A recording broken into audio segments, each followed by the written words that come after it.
We all struggle with feeling like there's not enough time in the day to be productive personally or professionally. We all struggle to make our time matter. It's time to take control. It's time to start investing in the corporation of you. At Athena, they've helped over 700 ambitious professionals achieve more by connecting them with best-in-class, globally remote executive assistants.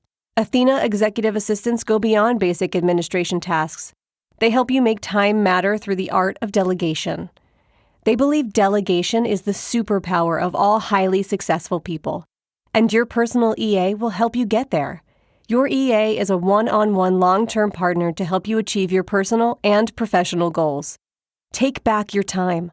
Join the waitlist at athenago.com. That's athenago.com.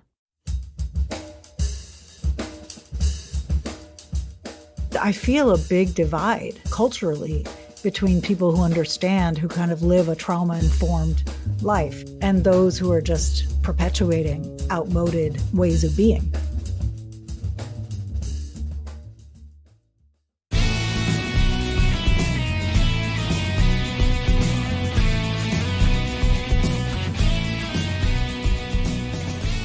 From Offscript Media, I am Matthew Zachary, and this is Adaptations.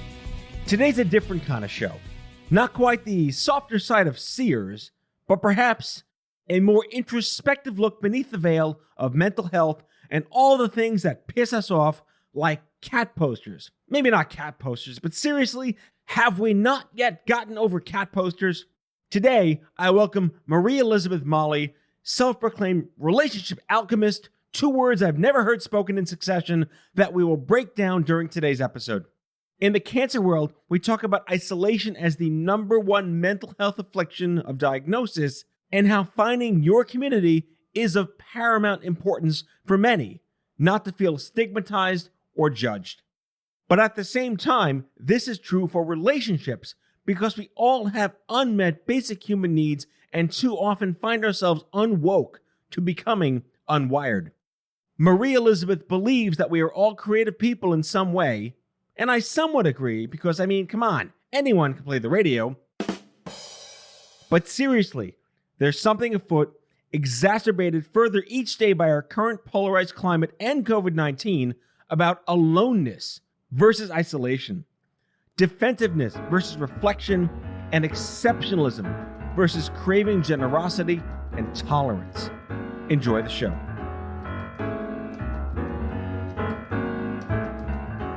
What is a relationship alchemist? I ask that because I've never heard those two words in succession before. Did you invent it? Those two words? No. You put them together? Yes. But what is that to you, and how do you explain that to our listeners to intro you to the show? A relationship alchemist is someone who takes the common elements of life and relationship with the catalyst of attention, the catalyst of coaching, the catalyst of practices that help you alchemize, for lack of a better word, that help you work through whatever your barriers are to clean and clear connection with another human being. Through that process of alchemy, it is my experience that people's relationships get better, they have more freedom, they have more connection, they have more authenticity, more access to their truth and the ability to express it and hear another person's truth, all of which is very important today in this environment that we currently find ourselves in. And so I decided to put those words together because it felt like a more accurate representation of the in-depth work I do than the simple word coach. Because when I heard that word the first time, I thought of Dr. Bunsen Honeydew and the Muppets in the lab on fire with the beakers and everything going crazy. But you're kind of flipping it's like that sometimes. Yes, exactly. I also want to point out to our listeners, you are like a Renaissance woman. You are a poet. You're a master's in Chinese medicine, acupuncturist, massage therapist, public speaker. I dare to say, what aren't you? You're not a man, which is probably in your interest to not be a man. But we're recording this show in the time of COVID. And help me understand if it makes sense to boil everything up into the sky, 30,000 foot look into what you were doing. Is this all about mental health? Ultimately, it is, because the first relationship that I believe we all need to alchemize and work with is how we relate to ourselves and how we relate to our thoughts, because that relationship determines what we see in the world. It determines how we respond to what comes toward us. It determines almost everything really in the realm of relationship. How has your background in poetry affected this? I mean, everyone knows, my listeners, that I'm a concert pianist and a composer, and being a creative artist, you know, you always want a stage, you want the applause, you're looking for that validation. Did that drive you and shape you into this, or were you brought in? Most people are doing things that are purpose driven because they've been burned by something, like I had a cancer or someone lost in the family or whatever. I love that. Well, I got divorced about 8 years ago, and I would say that was the thing that really had me turn toward this question of how do you create a great relationship? Because I had been a creative for years before that. I think the way poetry relates is I have a love of depth. I always have. I have a love of really precision with language and finding language to put to experience, which is not always easy to do. And in relationships, especially, communication is always such a challenge to get right or smooth in so many cases. And so poetry is a way, you know, how do you communicate depth of feeling, experience, witnessing the world, perhaps a transcendent moment that's wordless? And how do you find words for that? And then share them in such a way that they awaken that same experience in the reader or the listener. So I think all of it plays into my work as an alchemist around relationship. And it was really my divorce that catalyzed my determination to figure this out, because my work has always felt great, whether I was doing massage or acupuncture or writing or underwater photography, which I also do. All of that has been very clear and very aligned with my purpose. I mean, when I was 17 years old, I realized I was doing theater at that time, and I realized I was here to bring people out of their regular experience of daily life at that moment through the theater, through music, but every other thing, I do the same thing. And then to return them to their lives after that experience, hopefully with a broader perspective, hopefully with more access to feeling. And so I realized that I was here to do that at 17, and every single thing I've done since then has been an expression of that. But I wasn't really great at my own relationships and at making them work. And so it was really my divorce that was that catalyst that had me go deep into the study of human relating and how the triggers, the difficulties, the wonderful aspects of relating, all of the things that come up for us in relationship. And it really reawakened my desire to work with people again, because I had taken a 10-year break from client and patient care. And that all of it came together when I began to deeply study relationship as its own thing.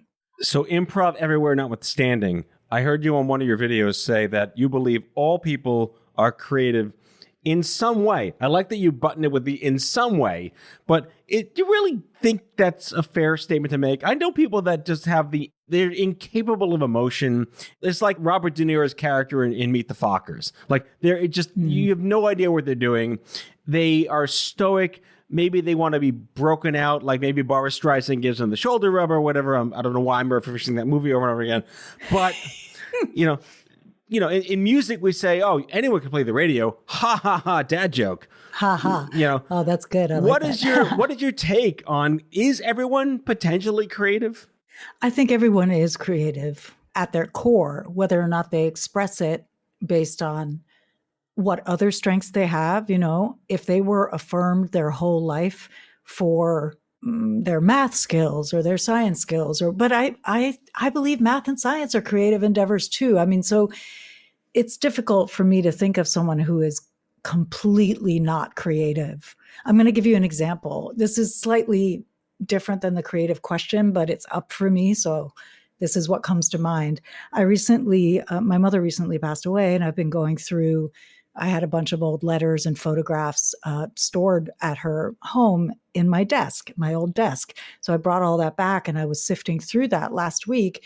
And so I'm reading these letters from men, boys and men, high school, ones that I knew in New York, men I met in France when I studied abroad for a month, people that I met when I lived in Taiwan. And the overarching experience of reading these letters was, wow, these men have so much feeling and so much emotion that they were sharing with me in these letters. And I couldn't figure out if it was just, is there something about me that attracts that kind of man who's expressive of his, able to connect with what he's feeling and able to articulate it? Or is that something that exists in men up until a certain point, and then it's drummed out by culture, by family, by the workforce, by, it's not safe to be a feeling person in this world? It's a real question for me. I'm curious what you think. That is a nature nurture at its core, kind of almost anthropologic discovery. No one's born evil, right? So, right. If you want to follow the Machiavellian, all men are evil, all men are good, whatever that looks like, I'd like to believe that it is instinctual in our inner mammal to be defensive if you're a man. And which goes back to like defensiveness is so much easier than being nice and working your problems out. I think that's the tribalistic nature of the human spirit. We've only evolved, we're only 30,000 years away from being monkeys, right? Or whatever. And, hunter-gatherer are killing people, dragging women by their hair into a cave, like the Fred Flintstone stuff. We're not that far away from that in the evolutionary calendar that Carl Sagan, the cosmos calendar. Have we reached a point yet where we can consciously say that woke men, I suppose I might be one of them because I don't really want to carry a gun and hurt people, and I'm very anti-confrontational. Maybe that's the Woody Allen in me. But I don't think there's an answer to that question because we're always evolving as a species. And I do believe that nurture always trumps nature. Mm-hmm. I think I might have to agree with you there because I don't think we're born. I'm going to have to sit with this idea that we're born defensive, because I think I have a fundamental belief that we learn to be defensive. But I'm also in a woman's body, so I can't speak to what it's like for those who are born in a man's body, right? And so maybe that is your experience, that it's born, that you're born defensive. But I feel like that's something we learn, that we're taught. Well, you can reinforce fight or flight in any way. I mean, I've heard a completely unrelated and yet somehow strangely in my mind related thing to fight or flight. And it came down to when I got my first speeding ticket and literally shat my pants with the cop behind. I'm 17, right? Oh my God. So, yeah. And then, but irregardless, that's not a word. That what happened there. Oh my God. I was so furious. They've just made it a word. Oh, did they? Yeah. Merriam-Webster just declared it a word. Curse you, dictionary. All right. End of segue. But someone gave me a book on how to deal with this, and it was called Feel the Fear and Do It Anyway. And Do It Anyway. I remember that book. But that was the book about getting out of a traffic ticket, not about dealing with other problems in life. And yet it became so applicable to everything else. It really helped me, at least at a young age, to appreciate what do you do with the mad that you feel, which is what Mr. Rogers would say to kids.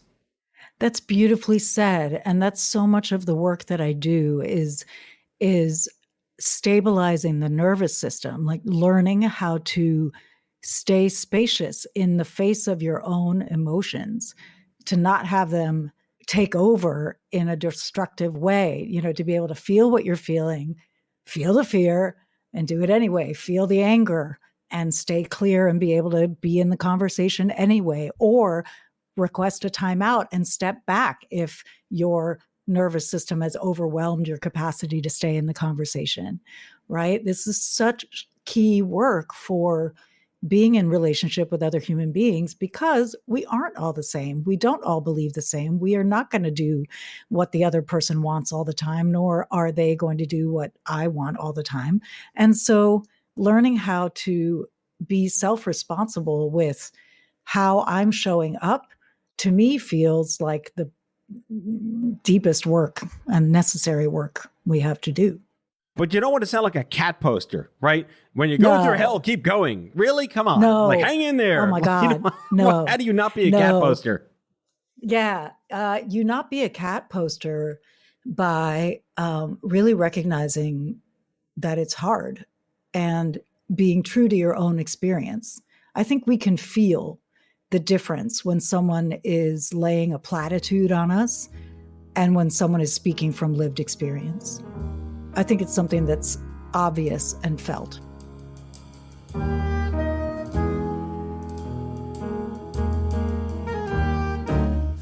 Back with our guest after the break.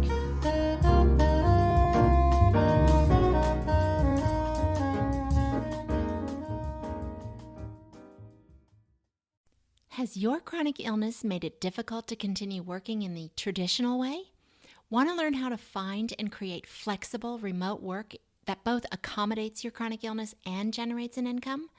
Join the Patients Getting Paid membership, a community of chronicpreneurs where people just like you find workshops and trainings, weekly updated condition-specific gigs, twice monthly coaching calls, co-workings, accountability, and the kindest community to support you on your path to make money while working from anywhere and taking good care of yourself.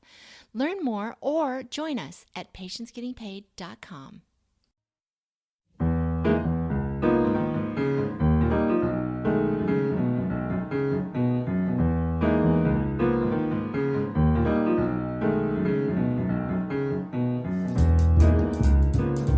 Let's talk about isolation, the mental health issues of isolation. Again, we're recording this amidst the massive global pandemic. Things are really, really bad right now. The third wave is hitting the United States and the rest of the world. We've been isolated from each other socially for 10 months, 9 months now, which compounded the already audacious way in which technology has made us less human. You and I grew up in an era where we saw people and played in the streets and got dirty, and our parents didn't know where we were at 5 o'clock. And, stupid Gen Xers, they call us these people. So, right. Where are you in the therapeutic nature of your client work and how to reconcile distance and isolation in 2020? That's such an important question because especially if you're alone, if you don't live with another person and then you're socially distanced or you're in quarantine or, in a lockdown, what do you do? And I think there's a difference between isolation and aloneness. You can be physically alone, but still connected to people. And you can be with people and still be isolating, because you're not sharing yourself, because you're not being open, because you're hiding. So to me, really the question is always, how do I support more connection in my life? For example, what I did, I have a group of friends that I usually travel with once a year. We've been doing this for 13 years now. We've known each other since we were about 17 years old, but about 13 years ago, when a bunch of us turned 40, we started this yearly trip, which obviously we couldn't do this year. So at the start of the pandemic, I said, hey, let's get together on Zoom on Saturday night. And then it became a weekly thing. And we ended up having more connection with each other on a regular basis than we did throughout the year, even though we didn't get to take our physical trip together. And we have now a text thread that we're in constant communication with each other in a way that we hadn't been before all this happened. So I think there's a way to proactively create connection with people, even if you can't physically be together at this time, because I think connection is the most important thing. Addiction is rooted in lack of connection. A lot of our suffering, I would venture to say much of our suffering, although right now maybe it seems like a lot of our suffering is rooted in connection with people who are unlike us. But I think in truth, a lot of our suffering is rooted in a lack of connection. And so we have to just be more proactive about it at a time like this, especially if we're physically alone. And especially for kids. Especially for kids. I can't even... This is, I think, what breaks my heart the most about this is what is this going to do to the kids? Yeah, it's easy for Jews to say, "Oh, we're always going to be in therapy," but for real, what do you actually do when push comes to shove? This is a major bump in the road, to say the least. I'm doing it a gross disservice to say it that way. My kids are 10. So fifth grade is about the cusp of they kind of will be okay if they don't do this for a year, but it also comes down to the parents. Where can we fill in the gaps of crisis education, not doing what they normally do in school? But many of my friends, I'm sure many of your friends, have children under the age of 10. What could that possibly mean to the development of these children when we're talking about nurture? This is not nature. This is nurture. It's unintentional, horrible nurture, but it's nurture nonetheless. Yeah, I shudder to think, what's going to happen to this generation, to be honest, just because you also have parents who are trying to work at the same time. And then all of a sudden they're supposed to be teachers, which for many of them is not their role in life. Like that, they weren't trained for that. They weren't trained to homeschool their kids. And then now that schools are, have stepped back in and are trying to hold classes.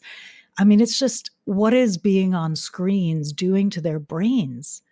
To be on a screen all day has far-reaching effect on your brain matter, on your eyes, so I mean, just starting from the physical effect alone, and then what that does to the chemical effect, the brain chemistry effect, what that does to our ability to be social with one another. I don't have a good answer for that. I mean, I think we have to do what we can to be connected with one another and to hold a vision for, okay, this is what's here.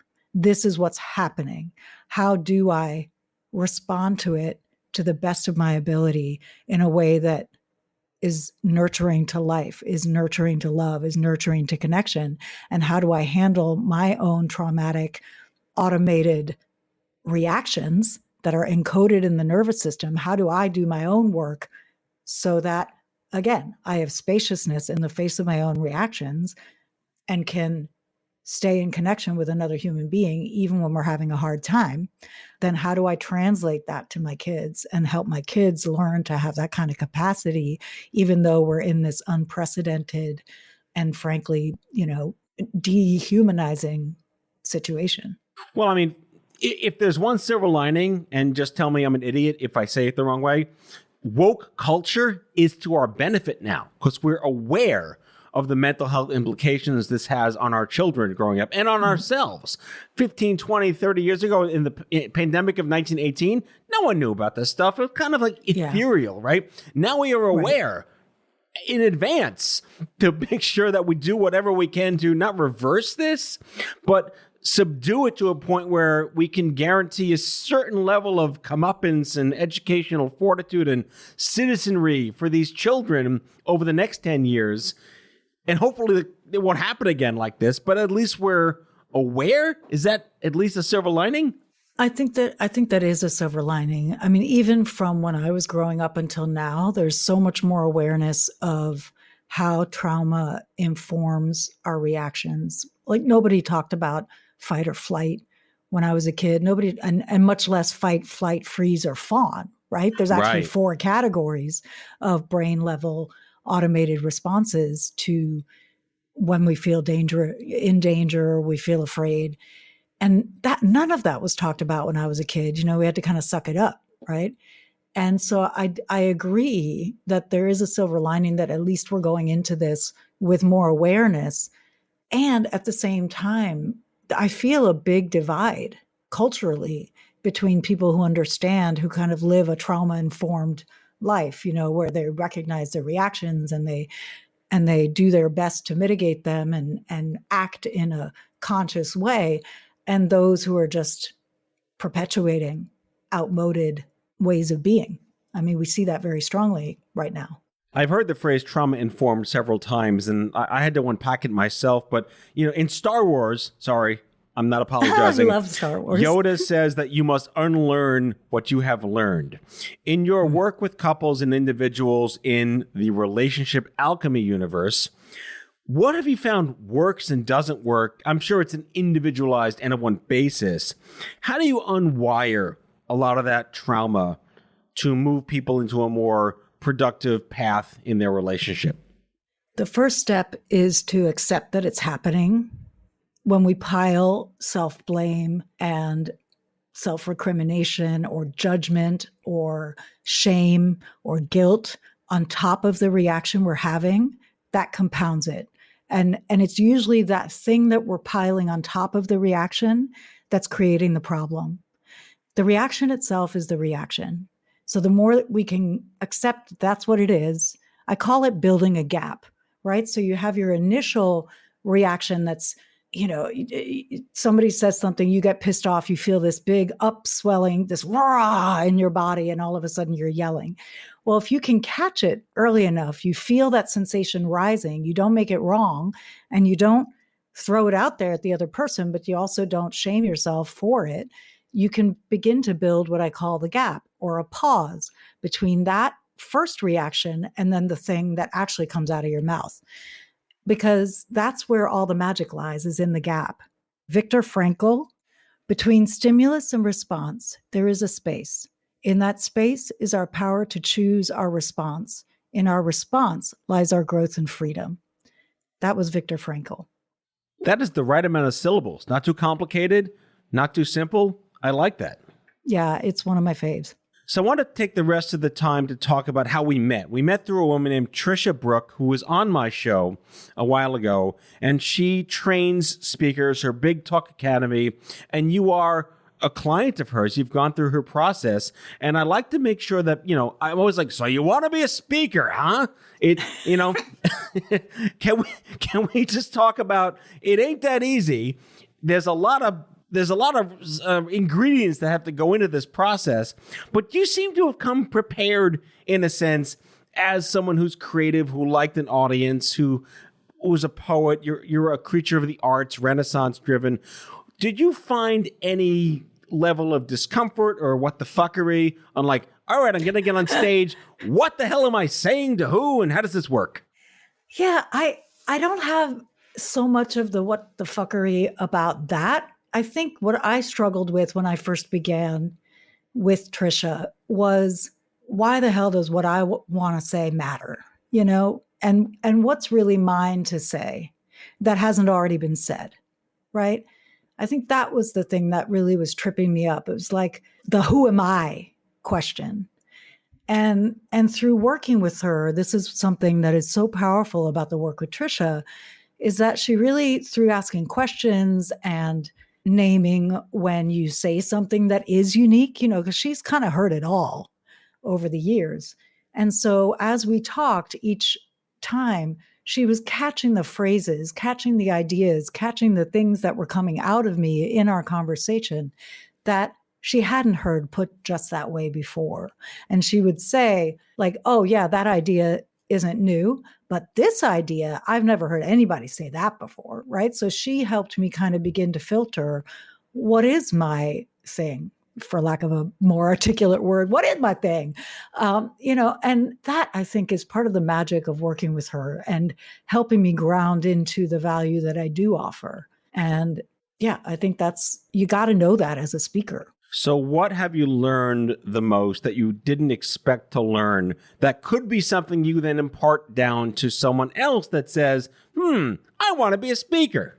You got to know yourself, know your message, trust your message.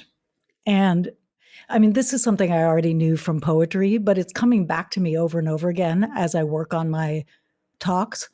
This idea that the more specific and personal you get, the more universal it becomes. So I think as speakers, especially those who want to be motivational speakers in some way, the first pass tends to be this kind of cat poster, the platitude. You want to kind of say the thing that's going to motivate people and have them feel good. And ultimately that tends to fall flat. And the more deeply you get into your unique and very specific lived experience and what you've learned out of that lived experience, that resonates deeply, that feels true at a deep level. The more you can get to that essence, the more people connect with that. It touches a place much deeper than any kind of platitude ever does. All right, I will give you the floor. For any listeners that want to know all about you, how can they take advantage of your skills, your offerings, the impact you've had on so many people with your services and experience? How do they get to know you? How do they find you? And what can they do right now? Well, right now you can go to memali.com, which is spelled MEMALI, my first two initials and my last name, .com. And there you'll see all the various things that I'm offering. I do small group programs for women and non-binary folks who are comfortable in spaces that center women. I do private work with men and women. I don't have couples work on the website, but if an amazing couple comes along where both partners in the couple want to do the work, I love working with couples who are motivated to deepen their relationship, learn how to communicate, give each other room to be themselves. I think, to me, what's most powerful is to have a relationship with another human being that's really for the purpose of each person's growth. And you're there for each other and supporting each other in each of your evolution in a loving way, like you're on the same team. So that's really the foundation of my work. And I do that privately and in small groups. And I'd love to have a conversation with anyone who's interested in exploring that. I also have a quiz, which you can access on the homepage, or you can go directly to memali.com/quiz. And that is titled, "What's Your Relationship Style?" And I've identified a continuum, a 4-stage continuum of growth and really stages of consciousness around how you relate to yourself and others. So it's great to take that assessment to get a pulse on where you're at. And through the subsequent emails that follow, you get tips and teachings on what you need to cultivate to expand your range, to gain more skill, to grow to the next level of being able to have more freedom and more agency in your relationships, so that you're not just a ball of reactivity, but you actually have choice in how you respond to things. And then eventually get to a place of the, artistic freedom in terms of how you relate, true playfulness and freedom. So that quiz is also accessible there. And that's a great place to begin. I'm going to wrap with a quote from your homepage, from memali.com, which is, "Our world is starving for connection, begging for forgiveness, and craving generosity." Marie Elizabeth Mali, relationship alchemist, thank you for coming on Out of Patience. Thank you so much. It's been a huge pleasure to talk with you. That's all for today, folks. If you like the show, be sure to subscribe, leave a review, follow us on social, and tell all your friends to listen. Out of Patience with Matthew Zachary is a product of Offscript Media. Our executive producer is Matthew Zachary. Our senior producers are Jen Horangeff and Andrew McDowell. Darren Tunn is our production intern. It is recorded, mixed, and edited by Matthew Zachary. Our theme music is by the Mike Van Allen Quintet and by Mara. For advertising and media inquiries, email media@offscript.com. Hit us up at contact@offscript.com to share comments, feedback, and make guest recommendations. For more information, visit offscript.com.